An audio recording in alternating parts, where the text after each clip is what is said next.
Welcome to Kiran TV news. Jan Sanchay Jan Bhagirathi కార్యక్రమాన్ని కేంద్ర ప్రభుత్వం అయితే గ్రామాల్లో నీటి కొరత లేకుండా చూసేందుకు ఒక కార్యక్రమాన్ని అయితే చేపట్టింది.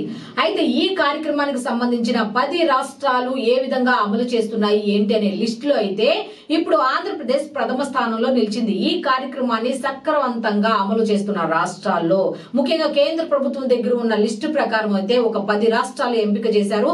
ఆ 10 రాష్ట్రాల్లో మన ఆంధ్రప్రదేశ్ కూడా ఉంది. ఆ నెక్స్ట్ బెంగాల్, ఆ తర్వాత గుజరాత్ ఉంటే ఫస్ట్ ప్రథమ స్థానంలో మాత్రం ఆంధ్రప్రదేశ్ రాష్ట్రం ఉంది. అయితే దీనంతటికి కారణం ఏంటి? ఈ కార్యక్రమం సక్రమంగా అమలు కావడానికి మెయిన్ రీజన్ ఎవరయ్యా అంటే నాయకుడు. ఏ నాయకుడు అంటే డిప్యూటీ సీఎం పవన్ కళ్యాణ్. కాదు పంచాయతీరాజ్ గ్రామీణాభివృద్ధి శాఖ మంత్రి పవన్ కళ్యాణ్ అని చెప్పొచ్చు. ఏ విధంగా చెప్పొచ్చు అంటే ప్రజలందరికీ ఒక అవగాహన కల్పించారు. వర్షపు నీటిని ఒడిసి పట్టు అంటే వర్షం నీరు గనక వస్తే ఆ నీటిని మనం సేకరిస్తే ఆ భూమి అంతా ఆ వాటర్ ని పీల్చుకొని సారవంతంగా తయారవుతుంది, పంటలు బాగా పండుతాయి అనే విషయాన్ని అధికారుల ద్వారా ప్రజలకు అవగాహన కల్పించారు. దీనికి సంబంధించి అనేక కార్యక్రమాలు చేపట్టారు. ఇక్కడ ఆశ్చర్యకరమైన విషయం ఏంటో తెలుసా?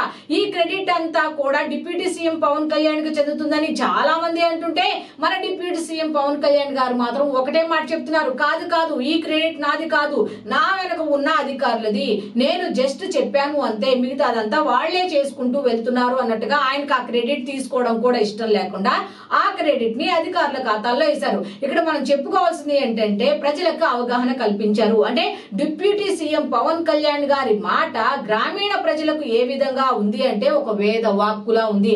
ఆయన ఒక మాట చెప్పారు అంటే దాంట్లో ఏదో అర్థం ఉంది అన్నట్టుగా ఉంది. నార్మల్ గా ఈ జల్ సంచయ్ జన్ భాగీరథి కార్యక్రమం ముఖ్య ఉద్దేశం ఏమిటి అంటే ప్రజలందరూ కూడా ఈ కార్యక్రమం మా కోసం చేస్తున్న కార్యక్రమం అని భాగస్వామ్యం తీసుకుంటే మాత్రమే ఇది సక్సెస్ అవుతుంది అన్న ఉద్దేశంతో జల్ సంచయ్ జన్ భాగీరథి అనే కార్యక్రమాన్ని పెట్టారు. అది ఈ మధ్య కాలంలో ఎప్పుడో పెట్టారు. కాకపోతే అన్ని రాష్ట్రాలు సరిగ్గా అమలు చేయట్లా, కొన్ని రాష్ట్రాలు మాత్రమే అమలు చేస్తున్నాయి.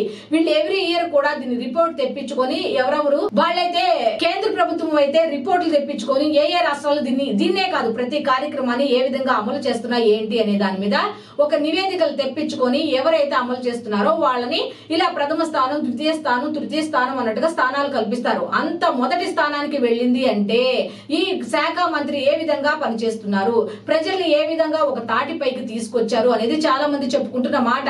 అయితే ఇక్కడ ఏ పని అయినా సరే ముందుకు వెళ్ళాలి అంటే ప్రజలు, ప్రభుత్వం, నాయకత్వం ఈ 3 అయితే పని చేయాలి. ఈ 3 పనిచేసినప్పుడే కేంద్ర ప్రభుత్వ నిధులు సక్రమంగా ఉపయోగపడతాయి.